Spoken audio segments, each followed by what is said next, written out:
श्री राधा रानी यमुना तट पर आ गई और अश्रु प्रवाह करने लगी। जैसे ही श्री राधा रानी के अश्रु का एक अश्रु बिंद श्री यमुना जी में गिरा तो वैसे ही यमुना जी का जल लाल पड़ गया। वो इतनी इतनी जलन उसमें किसी यमुना जी प्रकट हो गई और उन्होंने देखा, अरे श्यामाजू आप क्यों रो रही हैं, आप रुदन क्यों कर रही हैं? श्यामाजू ने कहा, श्याम सुंदर 3 दिन से मान करके बैठे हैं, मैं उनको खूब मना रही हूँ, वो मान ही नहीं रहे हैं। श्री यमुना जी ने कहा, अरे किशोरी जी, आपके अश्रु बिंद में इतनी वेदना, इतना विरह, इतनी जलन तो हमारे भैया यमराज किसी जीव को नहीं देते नरक में। आपके अश्रु बिंद में, आपके हृदय में इतनी जलन है, इतनी वेदना है। हमारे प्यारे श्री किशोरी जी और श्री लाल जी के लीला में एक लीला होती है जिसका नाम है मान लीला, जिसमें मान किया जाता है, यानी एक व्यक्ति रूठ जाता है तो दूसरे को उसे मनाना होता है। और मान लीला का ये नियम है कि संध्या काल तक वो मान करके बैठता है। यदि सामने वाले ने उसको मना लिया तो वो जीत गया, यदि नहीं मना पाया तो मान करने वाला जीत गया। एक बार श्री किशोरी जी ने श्री लालजू से कहा, हे श्याम सुंदर, हमेशा आप ही मुझे मनाते हो, आज आप मान कीजिए, मैं आपको मनाऊंगी। श्याम सुंदर ने कहा, अरे किशोरी जी, आप इतनी कोमल हैं, आप इतनी सुकुमार हैं, आप मुझे नहीं मना पाएंगी, आप ही मान कर लीजिए, मैं आपको मना लूंगा। श्री किशोरी जी ने कहा, नहीं श्याम सुंदर, आप मान कीजिए, मैं मना लूंगी आपको, मैं मनाऊंगी। श्याम सुंदर ने कहा, आप मना लेंगी ना हमें? किशोरी जी ने कहा, हाँ श्याम सुंदर, मैं मना लूंगी आपको, हम मना लेंगे आपको। श्याम सुंदर ने कहा, ठीक है। श्याम सुंदर बैठ गए मान करके। किशोरी जी मना रही हैं।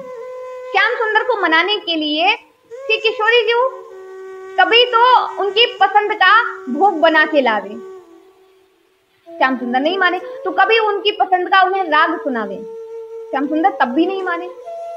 श्याम सुंदर की पसंद का उन्हें नृत्य करके दिखावे, श्याम सुंदर तब भी नहीं माने। श्री किशोरी जी श्याम सुंदर का उनके जैसा जो उन्हें प्रिय है वैसा ही श्रृंगार करके आई, श्याम सुंदर वो भी देखकर नहीं माने।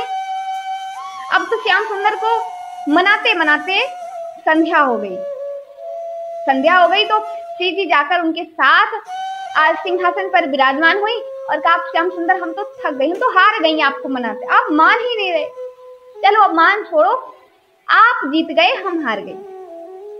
श्याम सुंदर ने तो कुछ नहीं कहा और चुपचाप वहां से चले गए। किशोरी जी को रात भर नींद नहीं आई।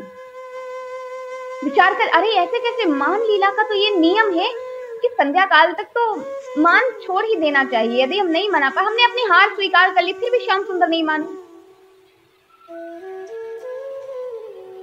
दूसरे दिन श्री श्याम सुंदर गौचारण के लिए आए तो फिर से मान करके बैठ गए, अभी भी कुछ बोले नहीं।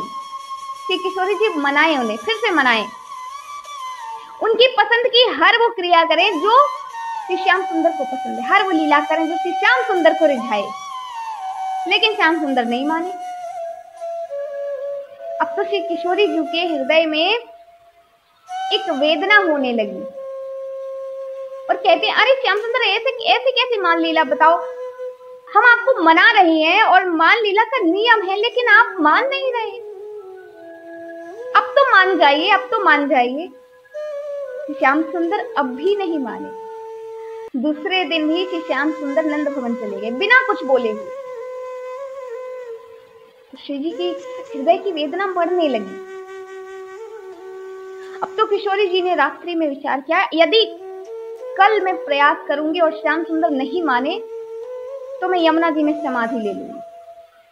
किशोरी जी ने ऐसा विचार किया और तीसरे दिन जैसे ही श्याम सुंदर आए और किशोरी जी ने उन्हें खूब मनाया, खूब रिझाया, लेकिन श्याम सुंदर नहीं माने। श्याम सुंदर नहीं माने तो किशोरी जी वहां से उठकर यमुना तट पर आ गई। यमुना तट पर आ गई और किशोरी जी के नेत्रों से अश्रुबिंद छलक गया। वो अश्रुबिंद जाकर श्री यमुना जी में समा गया।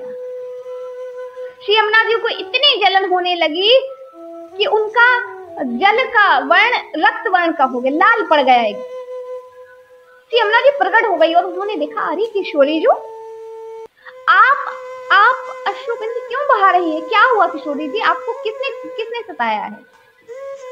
अरे हम श्याम सुंदर के साथ मान लीला कर रहे थे और श्याम सुंदर को मनाया, लेकिन श्याम सुंदर माने ही नहीं। 2 दिन हो गए मनाते मनाते, श्याम सुंदर नहीं माने। आज भी मनाया लेकिन श्याम सुंदर नहीं माने। श्याम सुंदर ने मुझसे 3 दिन से बात नहीं की। मुझे बहुत पीड़ा हो रही, मुझे मेरे हृदय में बहुत वेदना हो रही, मुझे बहुत जलन हो रही। श्री किशोरी जी ने यमुना जी से कहा, यमुना जी ने कहा कि आपके हृदय की इतनी जलन, इतनी वेदना, इतनी पीड़ा है आपके हृदय में, इतनी पीड़ा, इतना त्रास तो हमारे भैया यमराज किसी को नरक में भी नहीं देते। जितनी पीड़ा, जितनी जलन, जितनी वेदना आपके हृदय में हो रही। तभी श्री यमुना महारानी श्री श्याम सुंदर का रूप बनाकर सामने आ गई और जैसे ही किशोरी जी के सामने आई, किशोरी जी खुशी के मारे उठ खड़ी हुई। अरे श्याम सुंदर, आप मान गए? यमुना जी ने कहा, अरे हम श्याम सुंदर नहीं हैं, हम यमुना जी हैं। किशोरी जी, अरे यमुना जी, आपका तो बिल्कुल वर्ण श्री श्याम सुंदर के जैसा है, आपके तन की सुगंधी भी श्याम सुंदर जैसी आ रही, पूरे आपका श्रृंगार भी श्याम सुंदर जैसा है। कोई देख के नहीं कह सकता कि आप श्याम सुंदर नहीं है। बंसी भी बिल्कुल श्याम सुंदर जैसी धारण करी है, काली कमली भी श्याम सुंदर जैसी धारण कर, पैरों के नूपुर, हाथ के कड़ूला सभी श्याम सुंदर जैसा धारण किया, मोर पंख भी श्याम सुंदर के जैसा। यमुना जी ने कहा, उन्होंने आपको इतनी पीड़ा दी है, अब हम श्याम सुंदर को बताएंगे। और यमुना जी ने श्याम सुंदर का रूप बनाया और जहां श्याम सुंदर मान करके बैठे थे वहीं चली गई और छम छम करते जैसे ही जा रही हैं तो नूपुरों की ध्वनि जैसे ही श्याम सुंदर ने सुनी तो तुरंत उठ खड़े हुए। अरे ये तो हमारे नूपुरों की ध्वनि है, ये कहां से आ रही है?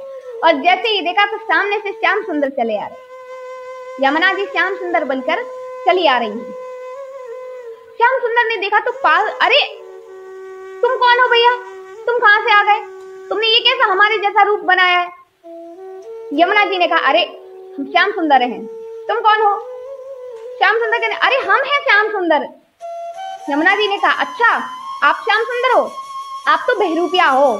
श्याम सुंदर ने कहा, अरे आप श्याम सुंदर जैसा स्वरूप तो बना सकती हैं, लेकिन श्याम सुंदर जैसी बंसी नहीं बजा सकती है। यमुना जी ने कहा, अच्छा बजा के बताओ। श्याम सुंदर ने मधुर सी बंसी बजाई तो यमुना जी ने भी उनसे भी मधुर बंसी बजाई। श्याम सुंदर तो आश्चर्य में, अरे बंसी भी हमारे जैसी बजाई। श्याम सुंदर ने कहा, तुम्हारे पास काली कमली नहीं होगी, मेरे पास काली कमली है। यमुना जी ने काली कमली भी दिखा दी, देखो तुम्हारे जैसी काली कमली भी है। श्याम सुंदर कहने लगे, अरे नहीं नहीं, तुम बहरूपिया हो, मैं हूं असली श्याम सुंदर। यमुना महारानी ने कहा कि अच्छा ठीक है, कौन असली श्याम सुंदर है और कौन बहरूपिया है इसका अभी निर्णय हो जाएगा। कैसे? मैं बंसी बजाऊंगा और बंसी की धुन सुनकर श्री किशोरी जो जिसके बगल में आकर विराज जाएंगे वही असली श्याम सुंदर होगा। श्याम सुंदर सोच रहे कि अरे मैं तो मान करके बैठा हूं, श्री किशोरी जो मेरे पास तो आएंगी नहीं, अब क्या करूं, अब क्या करूं। और श्री यमुना जी ने जैसे ही मधुर सी बंसी बजाई तो श्री किशोरी जी आए और श्री यमुना जी के बगल में खड़ी हो गई। श्याम सुंदर ने, अरे किशोरी जो मैं हूं असली श्याम, ये तो बहरूपिया है, आप मेरे पास आ जाओ। यमुना जी गई और सिंहासन पर विराजमान हो गई श्री किशोरी जी के साथ। अब तो सारी सखियां श्री यमुना जी को और श्री किशोरी जी को ही उनको चंवर डुलाएं, उन्हीं के ऊपर इत्र छिड़के, उन्हीं की आरती उतारें और उन्हीं की सेवा करें, उन्हीं को राग सुनावें। अब तो श्री श्याम सुंदर को बड़ी वेदना हुई, बड़ी जलन। अरे ये कौन आ गया जो हमारी किशोरी जी को पास में आकर बैठा है? मैं असली श्याम सुंदर हूँ, बताओ मैं यहाँ खड़ा हूँ, मुझे छोड़कर श्री किशोरी जी उनके साथ बैठी है। श्री श्याम सुंदर रोने लगे। अब खड़े खड़े श्री श्याम सुंदर रो रहे हैं। श्री किशोरी जी ने जैसे ही देखा तो उन्होंने कहा, अरे यमुना जी अब छोड़ दीजिए, अब जाने दीजिए, अब बस कीजिए। श्री श्याम सुंदर रोने लगे। मुझसे उनका ये कष्ट देखा नहीं जाता, उनके हृदय की ये पीड़ा नहीं देखी जाती। श्री यमुना जी ने अपना श्याम सुंदर वाला रूप बदला और श्री यमुना जी के रूप में आ गई और श्याम सुंदर के पास गई और श्याम सुंदर को आलिंगन किया और उनसे कहा, अरे श्याम सुंदर आप ही असली श्याम सुंदर हो, हम तो यमुना जी हैं। तभी से हमारी यमुना महारानी का एक नाम श्री श्याम सुंदर यमुने महारानी हो गया। बोलिए श्री श्याम सुंदर यमुने